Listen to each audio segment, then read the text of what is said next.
Hello mes poppies, j'espère que tout le monde va bien. J'ai le plaisir de vous retrouver aujourd'hui pour vous proposer de réaliser une carte. Oui, vous avez bien entendu, une carte, chose qui n'est pas très souvent proposée sur ma chaîne. Et donc, cette carte sera réalisée grâce aux produits de la boutique Life's Craft. Vous savez que c'est une boutique que j'apprécie tout particulièrement pour la qualité de ses produits. Vous savez que j'ai toujours l'habitude de vous dire les choses telles que je les pense. Et dans la vidéo unboxing, je vous mettrai le lien bien sûr en barre d'infos pour les personnes sceptiques. Vous pourrez voir que les dies coupent extrêmement bien avec juste un passage aller et retour. Voilà. Alors, ce que je vais vous proposer d'utiliser aujourd'hui pour ce tutoriel, eh bien, c'est la planche de tampons insectes, comme ceci. Je vous avais dit que je la cherchais depuis un petit temps. C'était pour les fourmis, pour mon junk, enfin, pour travailler mes junk journal. Et aujourd'hui, on va utiliser plusieurs de ces tampons. Je vais également utiliser pour cette carte cet ensemble de dies qui sont des feuilles de plusieurs sortes. On ne va pas toutes les utiliser, mais on va en utiliser certaines. Et le troisième matériel, enfin le troisième élément du matériel, c'est plus français dans ce sens-là, eh bien c'est ce superbe die avec un effet fausse couture à petit pois au petit point. Voilà. Passons maintenant aux éléments que j'ai déjà préparés afin de gagner du temps. Nous aurons besoin donc de cette découpe une fois. Je l'ai faite en blanc dans du papier DCP Clairefontaine 160. Vous aurez besoin de ce cardstock qui fait 9,5 par 12,5 cm. Et donc, la découpe, elle fait 8,5 par 11,5. Je vais vous laisser le papier si vous souhaitez faire une copie d'écran. Et ensuite, vous aurez besoin d'une carte. Je l'ai prise en craft. Et cette carte, je l'ai recoupée à 10,5. Donc ça, c'était la largeur standard. Et c'est vers la hauteur que je l'ai recoupée, donc à 13,5. Voilà. Et ensuite, nous aurons besoin de 5 feuilles. J'ai sélectionné celle-ci. Ok, voilà. Donc ça, c'est une partie qui est déjà préparée. Vous aurez besoin également d'un bloc acrylique pour vos tamponnages. Pour les tamponnages, j'aime beaucoup utiliser un tapis de souris. Vous allez avoir besoin d'encre et donc je vous invite à prendre de la Memento. Vous aurez besoin de colle forcément pour coller la découpe sur votre carte. Et pour terminer, vous aurez besoin de feutre à alcool. Personnellement, j'ai choisi 2, 4, 6. Attendez, 2, 4, 6, 8. J'ai choisi 9 couleurs. Je vous expliquerai tout à l'heure. Voilà un peu les couleurs que j'ai choisies. Bon, vous ne les verrez pas bien comme ceci. Mais je vous donnerai les numéros éventuellement si vous les avez. Mais bien entendu, ce que je vous montre, ce n'est qu'à titre d'exemple. Ok, donc la première chose que nous allons travailler, eh bien, c'est le morceau de cardstock. Et on va travailler aussi la bordure. Donc, je pense qu'on va plutôt commencer par travailler la bordure. Alors, pour celle-ci, donc quand je dis la bordure, c'est plus précisément le cadre. Je vais plutôt m'exprimer ainsi. Je vais essayer de vous donner les bons termes au bon moment parce que sinon, eh bien, ça n'ira pas. Voilà. Alors, nous allons tout simplement prendre le 19, un brun très très clair. Donc, je vais simplement le coloriser ou le colorier.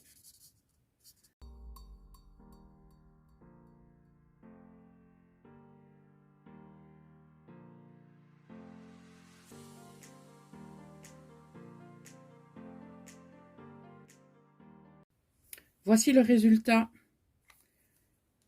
de la colorisation ou coloration de notre cadre.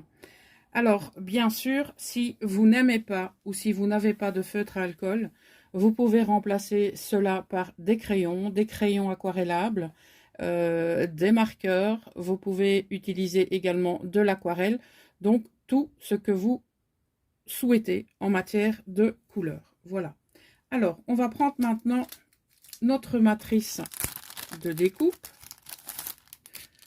On va placer notre matrice de découpe comme ceci. On va prendre son crayon de papier et on va faire le tour.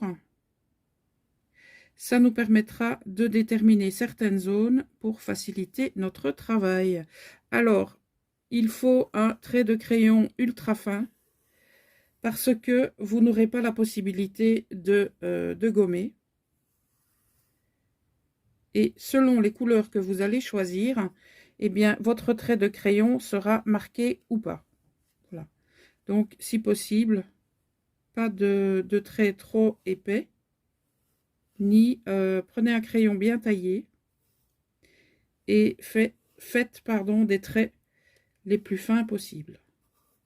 Donc, comme vous l'avez vu, j'ai passé sur le cadre tout à fait à l'extérieur. Et maintenant, je passe sur les cadres complètement à l'intérieur. Je ne sais même pas si vous verrez quelque chose. Oui, quand même un petit peu. Ok. Voilà. Ce qu'on va faire maintenant, eh bien, on va coloriser l'intérieur des cadres. D'accord? Pour cela, j'ai sélectionné 5 couleurs différentes. Donc, je vais mettre une couleur ici, je vais prendre la même couleur. D'accord? Au milieu, je vais prendre une deuxième couleur, donc ici. Je vais prendre ensuite une couleur, pardon, pour celui-là. Je vais prendre une seconde couleur pour ici. Et je vais prendre une dernière couleur pour celui-là. Voilà. Alors, pour mettre les couleurs, ce qu'on va faire, on va bien évidemment mettre de la couleur dans le cadre et on va un tout petit peu dépasser pour être sûr qu'au moment où nous viendrons coller notre découpe, c'est-à-dire celle-ci, que eh bien, tout soit correctement colorisé. Voyez? Donc si on remet ça comme ça, voilà, on voit qu'ici il y a un petit décalage avec la matrice de découpe. Donc c'est la raison pour laquelle il va falloir tout simplement dépasser un petit peu. D'accord? Alors on commence avec le premier.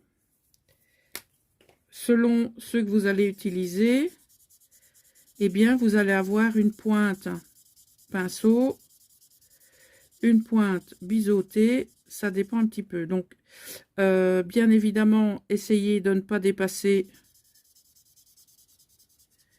jusqu'au contour.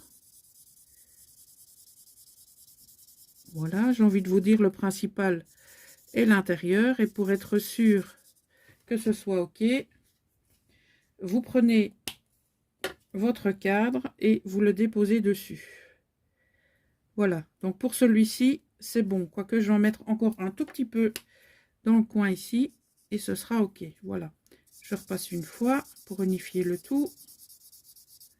Et c'est bon pour celui-là. On passe au second.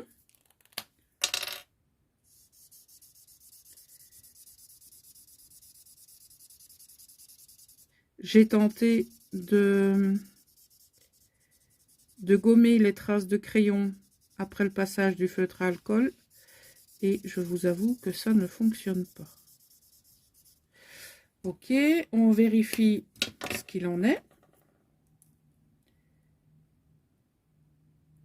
Alors pour celui-ci, ça manque un petit peu de couleur. Je vérifie. Hop. Oui, ça manque un petit peu de couleur, vous voyez, en haut. Là, je vais repasser encore un tout petit peu.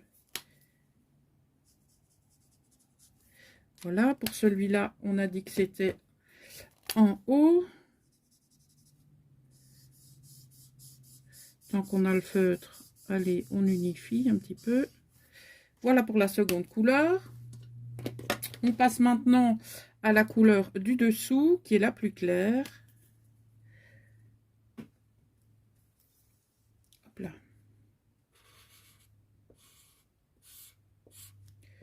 Couleur que j'aime beaucoup. En fait, c'est avec celui-ci que nous allons avoir pas des soucis, mais forcément c'est une couleur plus claire, alors ça risque de se voir un petit peu, mais j'ai envie de vous dire, c'est pas la cata quoi. On vérifie.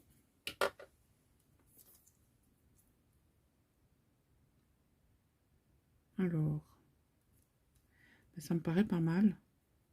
Voilà, vous voyez ici, on va voir peut-être la petite trace de crayon, mais j'ai envie de vous dire, voilà, c'est pas la catastrophe, ok? Alors, ce qu'on va faire maintenant, c'est mettre la couleur la plus claire des deux ici et ici. Alors, ce qu'on fait, on fait pareil, hein, on dépasse un petit peu.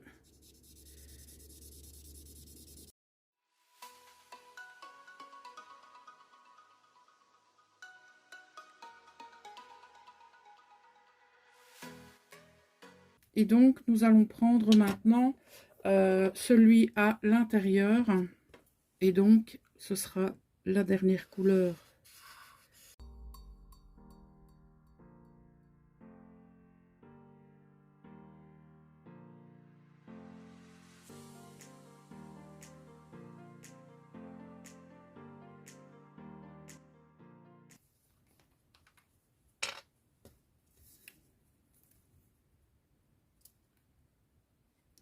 On vérifie avant que sa colle n'est pas bouchée, n'est-ce pas?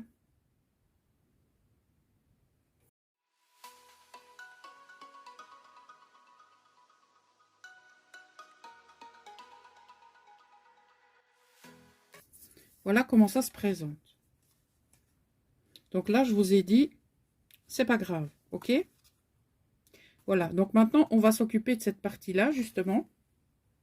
Et donc, pour cette partie-là, eh bien, on va utiliser un autre feutre. Et on va, eh bien, coloriser cette partie-là.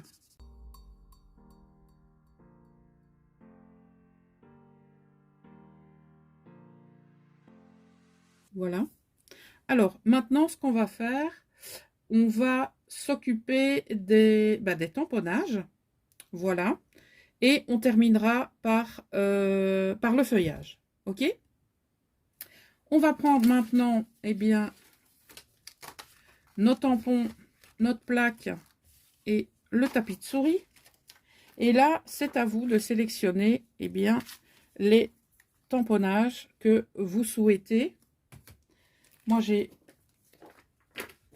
opté pour le scarabée. Je suis pas certaine que c'est un scarabée. Je pense que c'est un type de scarabée, mais me demandez pas. Pour moi, c'est un scarabée. C'est déjà très bien comme ça.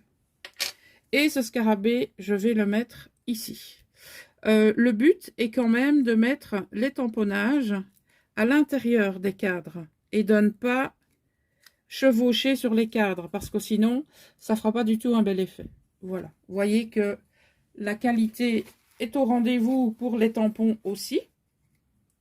Je vais prendre le second scarabée.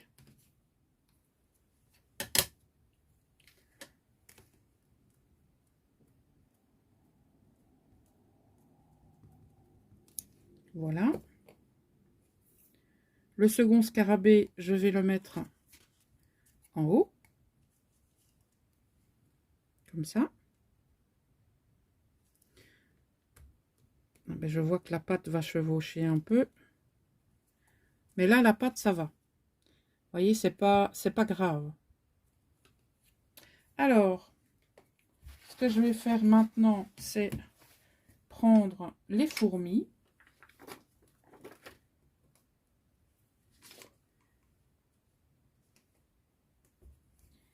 Voilà.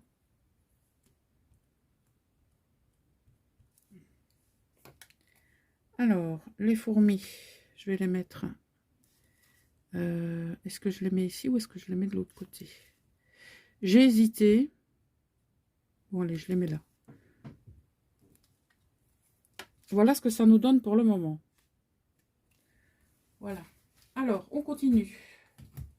Je remets mes tampons en même temps que je vous parle. Je vais prendre maintenant l'abeille. L'abeille, je vais la mettre dans cette partie-là, au milieu.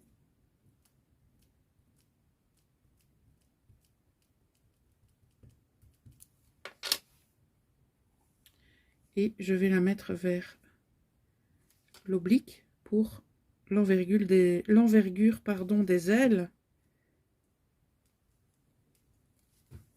Voilà, très très fin celui-là de tamponnage. Il est juste parfait. C'est une planche de tampon, honnêtement, que je vous recommande parce que vous allez pouvoir l'utiliser très très très souvent. Alors, après l'abeille, non, c'était la guêpe. Et maintenant, je prends l'abeille, pardon. Alors, elle, je vais la mettre vers le haut pour changer un peu.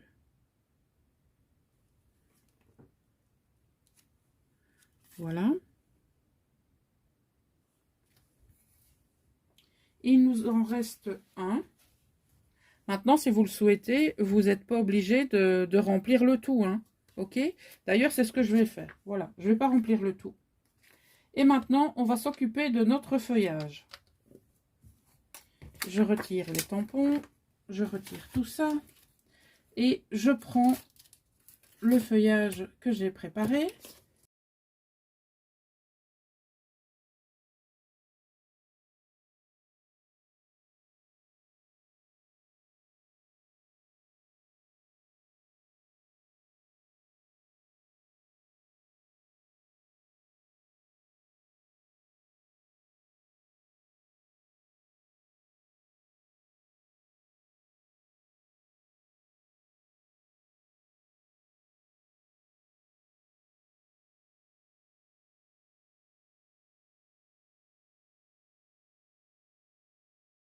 Comme j'ai laissé l'encadrement libre ici, je vais y mettre mes feuilles comme ceci, tout simplement.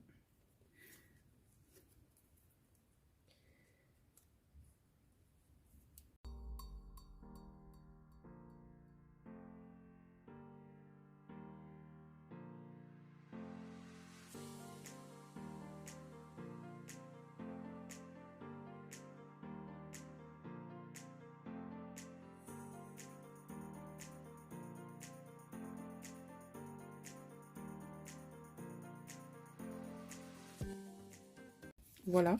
Alors, bien entendu, vous avez la possibilité, si vous le souhaitez, de rajouter un strass ou autre chose au niveau de la déco. Mais personnellement, je ne voulais pas aller trop loin au niveau de la décoration parce que ce n'est pas le but. Voilà. Je vais gommer maintenant les dimensions que j'avais mis ici. Il nous reste à coller la partie où on a travaillé sur notre carte.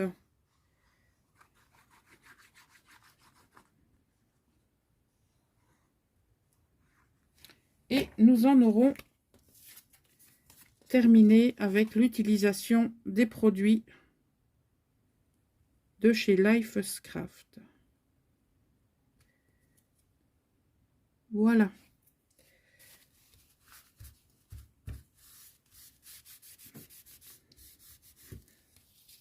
Là, cette fois, je pense que ma carte est droite.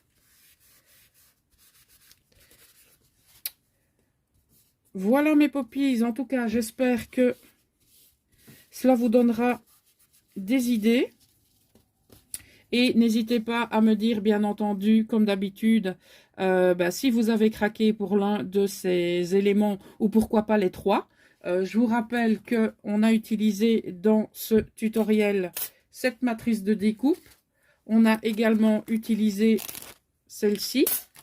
Et on a utilisé également la planche de tampon que voici avec les différents insectes. Voilà, écoutez, on se retrouve très rapidement dans une prochaine vidéo. Et en attendant, je vous souhaite une excellente journée et je vous dis à très bientôt.